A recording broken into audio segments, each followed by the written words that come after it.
Welcome back to SportsLine. We are joined in studio by Michael Chandler, Iron Michael Chandler, two-time Bellator lightweight world champion.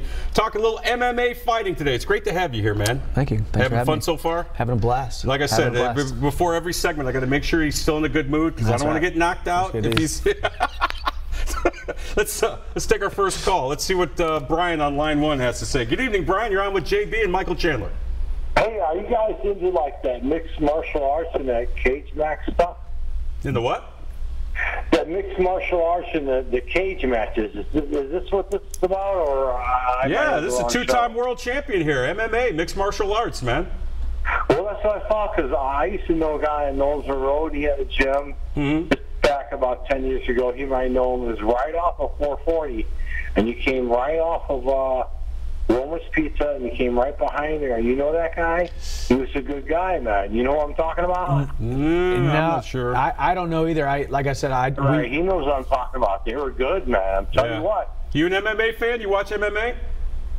No, well, not that much, because these guys are so tough, man. I don't think I can hang with them. These guys. No, I'm not asking you if you're fighting them. I'm asking, do you watch MMA matches on TV? Yeah, I watch them on TV, but I'm like, holy cow, what's this all about, man? They put them in the cage, and these guys just beat the one out of each other. Yeah, what the heck, man? Yeah, these are some. And thanks for the call, Brian. These are some of the top athletes in the world, and so that kind of leads me into how did it all begin for you? Because I mean, man, to get in that cage with a guy across from you that wants to take your head off, you want to take his head off. I mean, you got to be physically ready, you got to be mentally ready. What got you into becoming an MMA fighter? Yeah, I know you were a wrestler, right? Yeah, I was the D1 wrestler. Yeah, wrestler before. So I started fighting at 22. Threw my first punch at 22 years old. Okay. But before that, as I was saying before with the story about the gym, I started wrestling when I was 14 years old.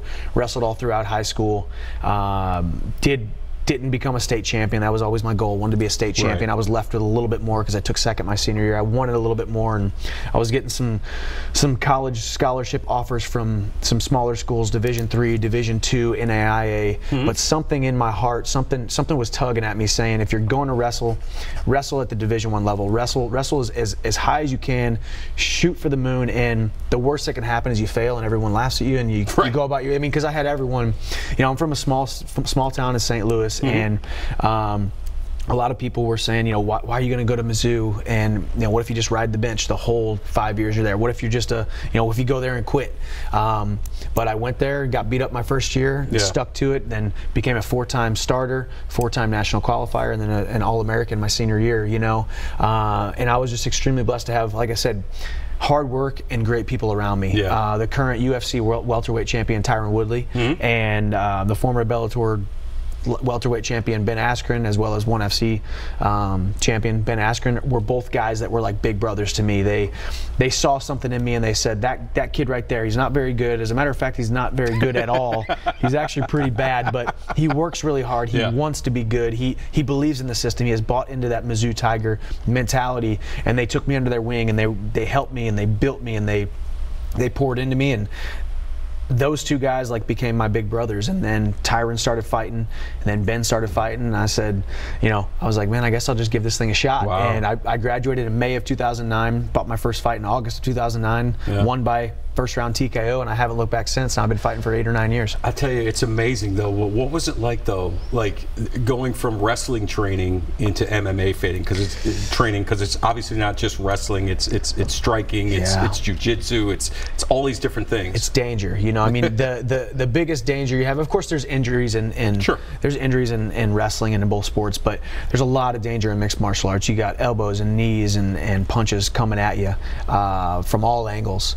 But I was always that guy who ran face first, literally face first into everything. So you're that guy. So I was that guy who was pretty much fighting when I was wrestling, not in a dirty way, but it was a dogfight every time you stepped on the mat with me, and so it just kind of honestly it came natural. Getting punched, getting punched wasn't as big of a deal as I thought it was going to be. Is that just something you just get used to? Like, you know, it's kind of like jumping into cold water. Like after a while, you just get used to the cold. Or I don't know. I'd rather get punched in the face. I mean, you're than jump a good-looking dude, man. I don't know. Trust me, I can show you some pictures. This face has been turned inside out. It is ballooned up. It's been purple. It's been both my lips turned inside out. Both my eyes swollen shut. My wife's got to help me on the plane the next day.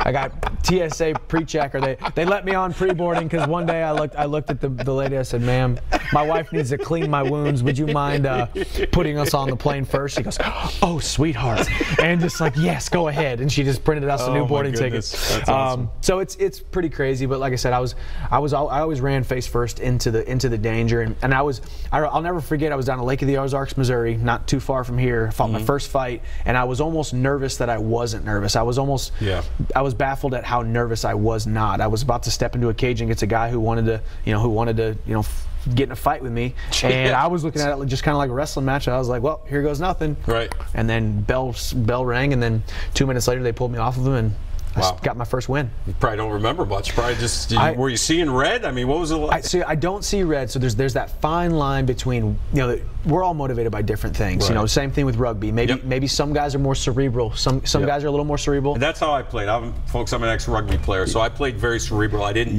because I knew if I played with this all-out rage, I was going to make mistakes and I was going to look like a fool. The mistakes look like a fool, as well as becoming a mature mixed martial artist or a mature athlete in general is all about controlled aggression, as well as controlling that heart rate, controlling like your breathing, heart rate, controlling the breathing. And my first couple fights, when I say couple, I mean like my first 17, 18 fights, I would just go 1,000 miles an hour, run forward, and just go.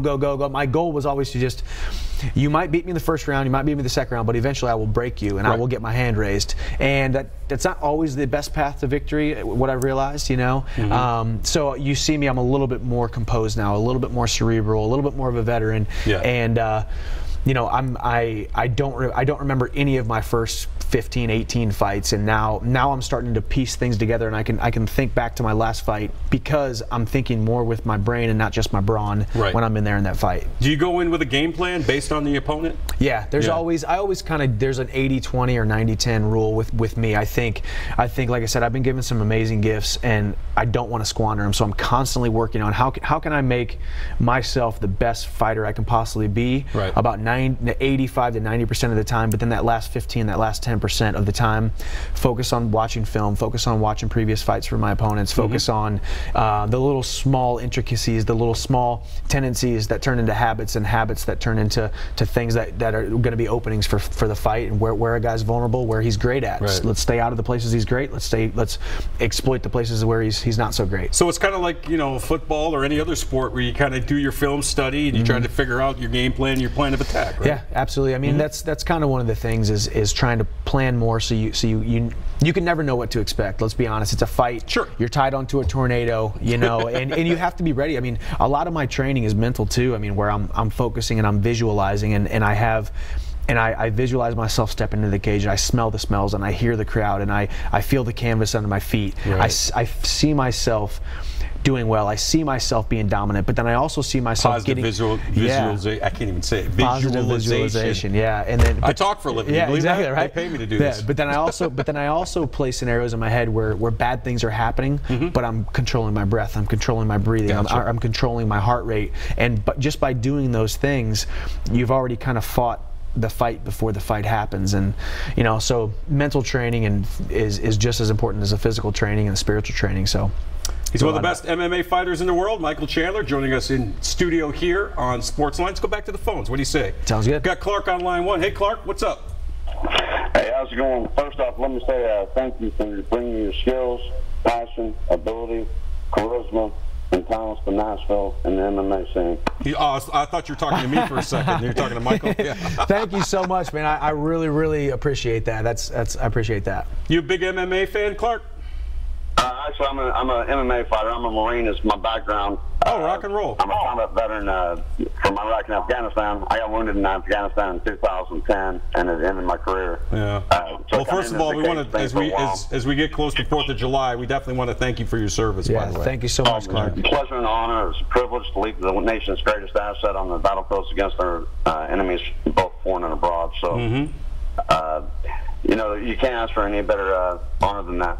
So truly the honor was all mine, and things happen. It's just life. Just to make sure I know that where you're located, like I said, I am a Marine, so muscles are required, intelligence not essential, because everything is an acronym. You're located by Music City Indoor Karting? Yes. On 400 Davidson Street? Yeah, so there's that's a 350,000 square foot warehouse, and if you pull into there, you'll see the training camp logo, this logo, painted right on the front of the building. We're right on that first corner, right when you pull into the building. You basically have to pass our space to get around to Music City Go-Karts and Nashville Airsoft and all that stuff. So.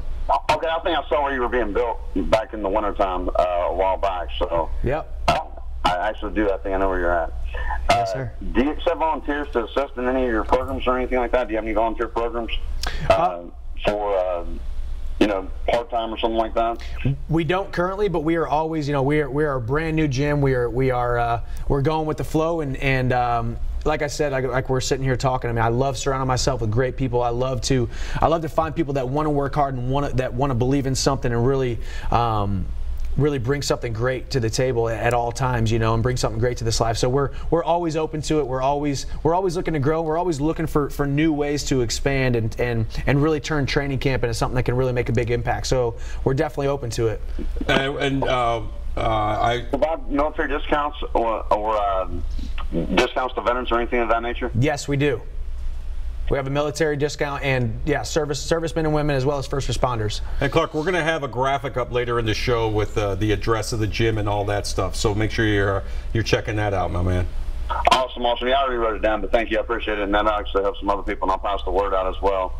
And then my last question is simple. It's just, do you guys have a travel and fight team, or are you going to do that?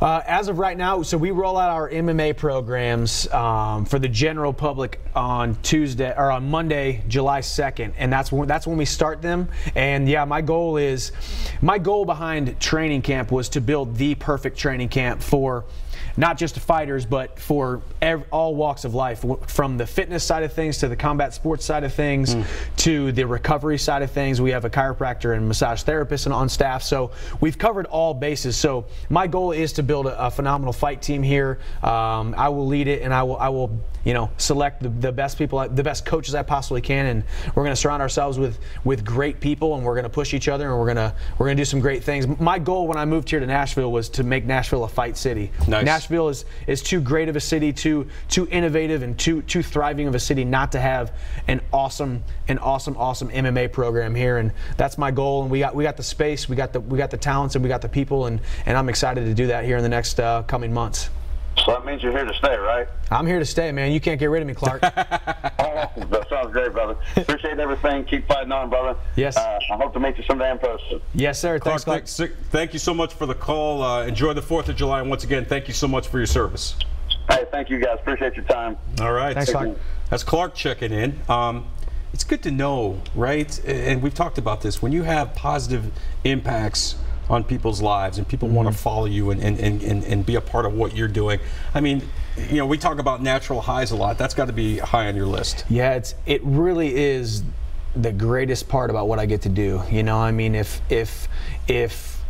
I was called to this sport not just to be good, but to be great, not just to be great, but extraordinary in numerous aspects, not just fighting. I mean, man, I've lost fights that people have reached out and said, man, the way you came back from that loss, or the way, I had the biggest opportunity in my life last exactly a year ago, June 24th, almost exactly a year ago, June 24th, 2017, the biggest stage of my life, the biggest opportunity of my life, Madison Square Garden, fighting for the world title.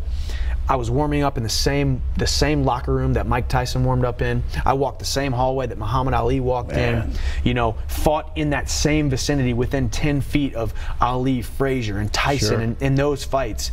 And I go out there, and a minute into the fight, I roll my ankle, I pinch a nerve in my ankle, I get foot drop, and then a minute and a half later, the ref stops the fight because he deems me not able to continue. Right. So I've lost that fight, yet I got more people reaching out to me, more people sending me letters of encouragement, more people saying, because you chose to continue to fight on, it makes me want to fight on. Yeah. Because you chose to have such a great positive outlook through this loss, through this setback, through this bad situation, it makes me feel like what I'm going through isn't that bad. I mean, that's the kind of stuff that I've been able to do, and every single day I look at it as a blessing, and I count those blessings, and I thank God that I'm able to do what I have been called to do. I mean, when you can find what you've been called to do, and you know wholeheartedly that you wake up every single morning knowing that you're doing that, it makes you want to work harder. It makes you want to not sacrifice those gifts that you've been given, and I just feel like I'm living a dream. I really do. You know, every single day, and I got the woman of my dreams and my son, and I got this gym, and I got this fight career, and I got